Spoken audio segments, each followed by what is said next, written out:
Welcome to Biology Required Practical 5, and big thank you to Sven Wardle who shot this video. It's got great quality lighting, and thanks again for letting us use it. And the first thing you need to do is orientate the heart. So you've got the left side of the heart on the right and the right side of the heart on the left, remembering you're talking about the heart as if it's your own heart. So what you're going to do is you're going to orientate it so that the coronary artery runs from the top right corner down to the bottom left corner. Remembering that the left chambers of the heart are much bigger than the right, and of course the ventricles are much bigger than the atria. Giving both sides a squeeze, you'll feel that the left side is actually got a much thicker, more robust wall than the right side. So what is required for your required practical is for you to know your way around the heart. This bit at the top here is the atria, and it sits on top of the ventricles there. Now on this heart, you can see where the butcher has chopped across the top, and this might very well be the case on your heart, and it opens straight into the atria. Best way to navigate your way around the heart is to stick your finger in and see where it actually goes. Push your finger down, you'll go through the right atria, into the right ventricle, through the tricuspid valve, and as you squash the side of the wall of the heart, you'll see your finger pushing against it.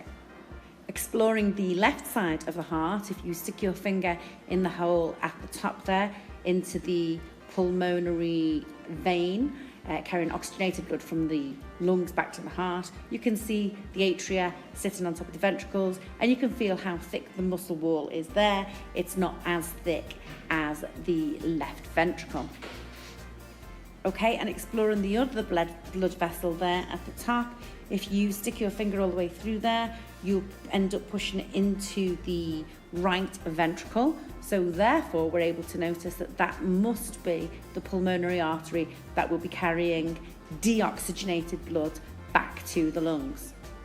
Now, comparing that to this blood vessel here, which is still very much intact, and you can see the thick muscular wall of that is the aorta. That is your main blood vessel. It's going to carry blood under high pressure around your body.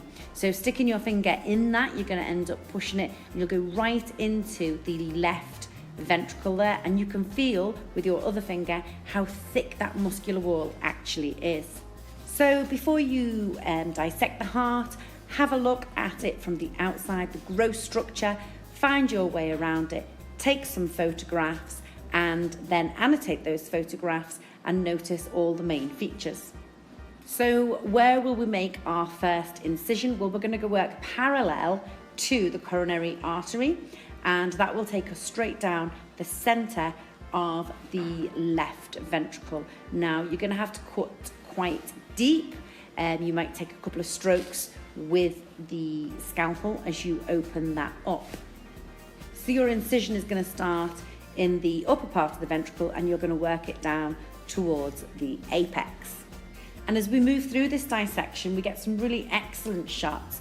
Here you can see the thickness of that muscle wall of the left ventricle, and soon we'll compare it to the right side. I mean, it's truly quite thick, and it also begins to expose some of the chordae tendineae that hold the valve in place, that prevent the valve blowing back on itself when, of course, that right ventricle contracts and creates such high pressure and prevents the backflow of blood into the atria. Sticking the finger up there, you'll take it into the atria, and again, with your finger on the other side, you'll be able to feel that, and if you push it further a little bit more, you'll see it come out of the blood vessel at the top. This, of course, is in the opposite direction that blood normally flows, and sticking your finger at the top would show you where the pulmonary vein is, in other words, the oxygenated blood coming back from the lungs to the heart. And again, what you're doing, you're taking photographs so that you can annotate them later in your book. You're making observations, and from it you'll do a biological drawing, and you'll also relate it to diagrams of the heart that you've come across. So just by being able to stick your fingers through various blood vessels and through various chambers, you've been able to identify the different chambers and blood vessels of the heart. Opening up the right side of the heart, which has already been cut by the butcher, we can see straight away the difference in the thickness of the muscle wall. And here we can see Sven sticking his finger down through the vena cava into the atria, which would then lead into the ventricles, and then putting his small finger up through the pulmonary artery there, which would then be on its way to the lungs.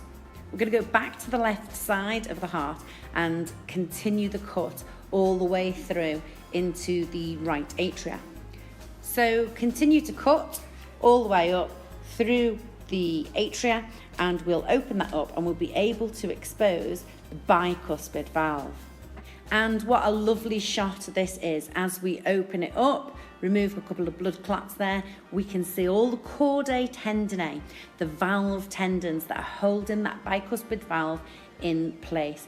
And they've got such tensile strength, as I mentioned before, you know, the amount of pressure that's generated when that heart contracts, you can hold the whole heart just by one of those chordae tendineae, which gives you an idea of how strong it is. And there's the valve itself spreading right across there, because of course we have actually opened that up. What Sven then does is he follows the ventricle up with his little finger into the atria, and then he's going to follow that up with a pair of scissors. Now what that opens up is the semilunar valve of the aorta, and the semilunar valve has 3 cusps, which you can see here. And this is a really cool bit here. As Sven takes the needle and he identifies the 3 cusps that make up the semilunar valve, and then he points out the holes behind there. The holes behind there, in fact, they're slightly in the entrance of the aorta. These are tiny holes, and they serve the coronary arteries, remembering that the coronary arteries are the arteries that serve the heart muscle themselves. So they don't go outside the heart, they bury themselves deep into the wall of the cardiac muscle. We're going to do exactly the same thing on the right side of the heart. We're going to take the scissors and we're going to follow it up from the ventricle through the bicuspid valve into the atria. And taking the scissors further up, we're going to go up through the pulmonary artery, and we can see the right semilunar valves there. And again, Sven highlights the cusps, the 3 cusps there, that again withstand the pressure or changes of blood when the heart contracts. A lovely dissection there. I hope you had a heart that you were able to manipulate and cut in all the right places. I know in Saudi Arabia sometimes they have lots of odd cuts around the heart, and sometimes it can be difficult to work with. Get photos and get them stuck in your book.